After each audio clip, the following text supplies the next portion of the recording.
अयोध्या में श्री राम मंदिर निर्माण के भूमि पूजन के आयोजन पर मैं सभी भारतवासियों को बहुत बधाई देता हूं। खास तौर पर मैं धन्यवादी हूं अपने प्रधानमंत्री श्री नरेंद्र मोदी जी का, क्योंकि उन्होंने भूमि पूजन के लिए 5 अगस्त का दिन चुना। 5 अगस्त का दिन जो है ये हमारा नामधारी समाज के लिए बहुत महत्वपूर्ण दिन है, क्यों आज के दिन ही हमारे वर्तमान सतगुरु ठाकुर दिलीप सिंह जी का जन्म दिवस है। तो ठाकुर दिलीप सिंह जी के जन्म दिवस की भी मैं सभी भारतवासियों को बधाई देता हूं। दूसरी बात मैं अपनी ओर से ये कहना चाहता हूं कि राम मंदिर केवल हिंदुओं का नहीं है, भगवान राम केवल हिंदुओं के नहीं है, हम सब भारतीयों के हैं। तो इसीलिए उनकी जो हमारे को शिक्षाएं मिली हुई हैं उनको मद्देनजर रखते हुए हमें राम मंदिर का समर्थन करना चाहिए। मैं सभी लोगों से अपील करता हूं कि वो जितना हो सके अपनी स्वेच्छा अनुसार राम मंदिर बनाने में उसमें अपना सहयोग दें, तन मन धन से सहयोग दें, ताकि ये हमारा जो भवन है ये दुनिया में एक अलौकिक भवन बने। अयोध्या में राम मंदिर की आधारशिला प्रधानमंत्री द्वारा रखी गई, इसकी खुशी पूरे देश में मनाई गई। इसी के उपलक्ष्य में पंडुहो में भी खुशी की लहर देखी गई। व्यापार मंडल के सदस्यों और श्रद्धा कल्याण सभा के सदस्यों ने मिलकर पंडुहो बाजार में मिष्ठान के तौर पर ड्राई फ्रूट बांटे। राम मंदिर के शिलान्यास के उपलक्ष्य में आज पंडुहो बाजार में ये सूक्ष्म जैसा बात रहे हैं सरदार जी से, केशवा जी से, सरदार जी से, रावण जी से, सब सहयोग से ये आज ये प्रसाद बांटा जाता है। राम मंदिर का शिलान्यास किए जाने से उत्साहित राम भक्तों द्वारा बुधवार को संगड़ाहा में पटाखे चलाकर और लड्डू बांटकर जश्न मनाया गया। इस दौरान राष्ट्रीय स्वयंसेवक संघ कार्यकर्ताओं और अन्य स्थानीय लोगों द्वारा शिव मंदिर परिसर में पूजा अर्चना के बाद लड्डू बांटे गए और जय श्री राम के नारे लगाए गए। भाजपा युवा मोर्चा और मंडल इकाई द्वारा राम मंदिर शिलान्यास और भूमि पूजन की खुशी में मुख्य बाजार में विजय रैली भी निकाली गई। के माध्यम से उपमंडल संग्रह के अंतर्गत दीप जलाया गया, जो कि भारत के यशस्वी प्रधानमंत्री श्री नरेंद्र मोदी जी द्वारा 5 राम मंदिर का अयोध्या में शिलान्यास किया गया। इसके लिए मैं सभी प्रदेशवासियों को हार्दिक बधाई और शुभकामनाएं देता हूँ। कहूँगा कि जो 500 साल पहले की एक हिंदू धर्म में एक आस्था थी कि हमारा मंदिर बने, वहाँ मंदिर की शुरुआत हो गई है। मैं इतना ही कहूँगा, भगवा ही लहराया है, भगवा ही लहराया है। सोलन में राम मंदिर भूमि पूजन की खुशी में चारों तरफ जय श्री राम हो रही है और विभिन्न जगहों पर कार्यक्रम का आयोजन किया गया। लोग नाच गाकर, मिठाइयां बांटकर, पटाखे चलाकर खुशी जाहिर कर रहे हैं। राम भक्त अपने अपने घरों को दीपावली के त्योहार की तरह सजा रहे हैं। लोगों का कहना है कि आज का दिन ऐतिहासिक दिन है। करीब 500 वर्षों के बाद आज भगवान राम का मंदिर बनने जा रहा है।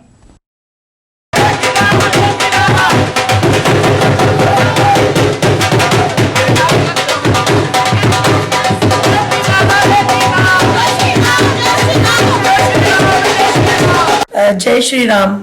आज 492 वर्षों के पश्चात ऐतिहासिक घड़ी में हम सब ने जय श्री राम को आज याद किया और इस कड़ी में महिला मोर्चा ने पूरे प्रदेश में पीतांबरी वस्त्रों को धारण करके घर में दिए जलाए और हर्षो उल्लास के साथ रंगोली की और उस रंगोली के तहत अपने आस-पास अपने घर में मिठाइयां बांटी। सभी राम भक्तों की आज इच्छा पूरी हुई है। सभी राम भक्त आज बड़े खुश हैं, नाच रहे हैं, डांस भी कर रहे हैं। और अभी हमने जब टीवी पे भी देखा है और स्क्रीन पे भी जो डिस्प्ले हुआ है, माननीय श्री मोदी जी ने जो है न्यू रखी है। अब जो है पूरी हम हर जगह जो है मिठाई बांट करके और जो भी कंट्रीब्यूशन यहाँ से जो राम भक्तों की होगी वो हम अयोध्या पहुँचाएंगे। उधर करणी सेना हिमाचल प्रदेश इकाई ने राम मंदिर के भूमि पूजन के उपलक्ष्य में जिला और विधानसभा स्तरों पर यज्ञ का आयोजन किया। करणी सेना के प्रदेश अध्यक्ष पीयूष चंदेल ने बताया कि कई सालों से राम मंदिर का मामला अदालतों में लंबित पड़ा रहा। हिंदू और सनातन धर्म के लिए करीब 500 वर्षों से इस मंदिर निर्माण के लिए लाखों लोगों ने कुर्बानियां दी हैं, लेकिन अब देशवासियों के लिए खुशी की घड़ी नजदीक आई है। इस राम जन्मभूमि की लड़ाई में ये 500 सालों से जो लड़ाई चली आ रही थी, इसमें तकरीबन 5 लाख से अधिक वीर और वीरांगनाओं ने शहीदी दी है। तो उन शहीदों को भी करणी सेना हिमाचल प्रदेश श्रद्धा सुमन अर्पित करती है। और आज इस भूमि पूजन के अवसर पर मैं सभी लोगों को इस पर्व की ढेर सारी शुभकामनाएं देता हूं और आशा करता हूं कि सभी आज शाम को दीप प्रज्वलित भी अपने घरों पे करें, अपने घरों पे यज्ञ का आयोजन करें। आज बिलासपुर के सभी कार्यकर्ता इस यज्ञ में उपस्थित थे। अखिल भारतीय विद्यार्थी परिषद तेलका इकाई द्वारा हवन और पूजा पाठ कर कन्या पूजन किया गया। हवन के बाद तेलका बाजार में विद्यार्थी परिषद द्वारा मिष्ठान बांटा गया। इस मौके पर विद्यार्थी परिषद के सदस्य ने कहा कि सर्वोच्च न्यायालय ने राम मंदिर विवाद को हल करके लाखों करोड़ों लोगों की भावनाओं का मान रखा है। यजुर्वेदाय सामवेदाय अथर्वणवेदाय चत्वारि वेदभ्यो नमः। यजुर्वेदो सामवेदो अथर्वणवेदो चत्वारि वेदभ्यो नमः। विद्यार्थी परिषद सरकार के द्वारा जो निर्णय लिया गया है, प्रशासन के द्वारा जो निर्णय लिया गया है, न्यायालय के द्वारा जो निर्णय लिया गया है, उसका हार्दिक स्वागत व अभिनंदन करती है।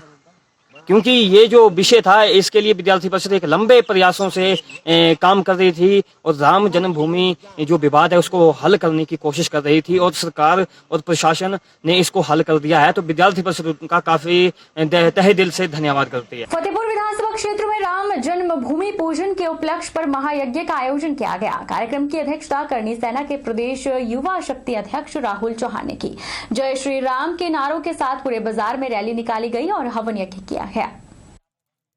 राहुल चौहान ने बताया कि 5 अगस्त के दिन पूरे भारतवर्ष के लिए बहुत ही हर्ष और उल्लास का दिन है। आज का दिन किसी पर्व से कम नहीं, क्योंकि पिछले लगभग 500 सालों से देश राम मंदिर के निर्माण के लिए लगातार लड़ाई लड़ रहा था। काफी समय से राम मंदिर निर्माण का जो मामला अदालत में लंबित पड़ा था, अभी अदालत का निर्णय आया है और राम जन्मभूमि का जो पूजन रखा गया है उसके लिए पूरे देश के लिए पर्व का दिन है। आज इसी उपलक्ष्य में जिला स्तरीय कार्यक्रम का भी आयोजन किया गया। लॉकडाउन की वजह से, कोविड-19 की वजह से हम करनी सेना के सारे सैनिक पूरे हिंदुस्तान से, पूरे प्रदेश से हम अयोध्या तो नहीं पहुंच सकते, पर हमने कुछ दिन पहले एक निर्णय लिया कि हम पूरे प्रदेश में हर एक जिला स्तर पर और तहसील स्तर पर 5 अगस्त को हम राम मंदिर का जो निर्माण की नींव रखी जा रही है इसको एक पर्व के रूप में मनाएंगे। इसी आयोजन को देखते हुए हमने हर एक तहसील स्तर पर छोटे छोटे हवन और यज्ञों का जो है वो कार्यक्रम रखा। इसी तरह से आज हम फतेहपुर रामलीला ग्राउंड में एक जिला स्तरीय जो महायज्ञ का आयोजन हमने किया है इस पर्व के दिन, वो उस दिन के लिए, आज के दिन के लिए हम आप सभी को शुभकामनाएं देते हैं। विश्व हिंदू परिषद और संघ के कार्यकर्ताओं द्वारा बुधवार को सुंदरनगर के सुखदेव वाटिका में 1990 और 92 को जो कार सेवक अयोध्या राम मंदिर कार सेवा के लिए गए थे उनको सम्मानित किया गया। सम्मानित होते ही कार सेवक भावुक हुए और उन्होंने अपनी दास्तान सुनाई। 492 वर्षों के संघर्ष के बाद भगवान श्री राम अपने स्थान पर विराजमान होने के लिए जिस भव्य मंदिर का निर्माण हो रहा है उसका शुभारंभ आज हमारे देश के माननीय प्रधानमंत्री नरेंद्र भाई मोदी जी कर रहे हैं। लेकिन यह दिन हमें जिनके पुरुषार्थ से प्राप्त हुआ, ऐसे कुछ कार सेवक जिन्होंने 1990 में और 1992 के अंदर वहां पर जाकर के कार सेवा की और 6 दिसंबर 92 को वह जो विवादित ढांचा था जिसको लोग बाबरी ढांचा कहते थे, उस ढांचे को वहां पर खत्म कर दिया, उसका नामो निशान नहीं रहा, जिसके कारण आगे फिर सारी जितनी भी व्यवस्थाएं हो सकती थी उस मंदिर निर्माण के लिए वह होती चली गई। और हमारे उच्चतम न्यायालय ने भी ये फैसला दिया। पर हम विचार करें कि मान लो अगर वो ढांचा वहां पर होता तो शायद उच्चतम न्यायालय को भी ये निर्णय देने के लिए थोड़ा मुश्किल होती। रुकेंगे एक छोटे से ब्रेक के लिए, ब्रेक के उस पार फौरन लौटेंगे। आप बने रहिए हमारे साथ।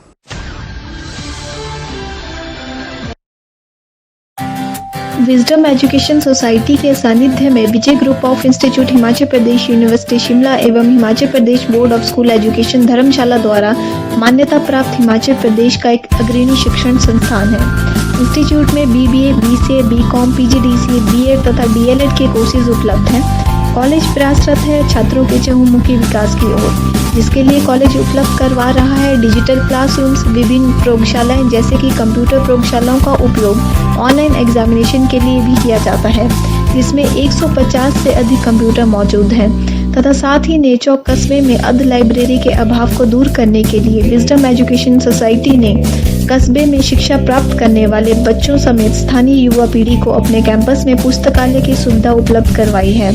तथा साथ ही विजय ग्रुप प्रयासरत है कि कोरोना महामारी छात्रों के विकास में बाधा न बने। इसलिए विजय ग्रुप छात्रों को ऑनलाइन रजिस्ट्रेशन की सुविधा प्रदान कर रहा है, जिसके माध्यम से छात्र घर बैठे ही अपनी एडमिशन की प्रक्रिया को पूरा कर सकते हैं। इसलिए vijayinstitute.com वेबसाइट को विजिट करें तथा ऑनलाइन रजिस्ट्रेशन पर क्लिक करके फॉर्म को फिल करें। अधिक जानकारी के लिए हमें संपर्क करें।